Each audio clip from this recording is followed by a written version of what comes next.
আসসালামু আলাইকুম সাহেব। ওয়ালাইকুম আসসালাম। তাহলে যে কাজটা করলে আমরা হজ ও ওমরার নেকি পাওয়া যায়, সেই কাজটা আমরা যদি মক্কা এবং মদিনায় থাকি তাহলে সেটা করা চলবে তো?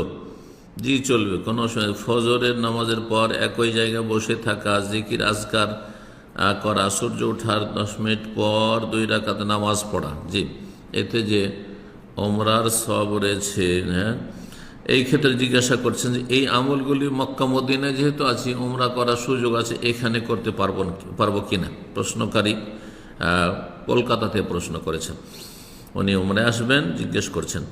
তো এর উত্তরে বলবো যে হ্যাঁ, করতে পারবো যে কোনো জায়গায়। এগুলো অতিরিক্ত আমল, এই নয় যে আপনি হজের চান্স পাচ্ছেন মক্কায় বা উমরা করার চান্স পাচ্ছেন, আল্লাহর ঘরের কাছে আছেন, সেই জন্য এই আমলগুলি করতে পারবেন না, এমন কথা নেই। সবাই করতে পারবেন, কোনো অসুবিধা নেই।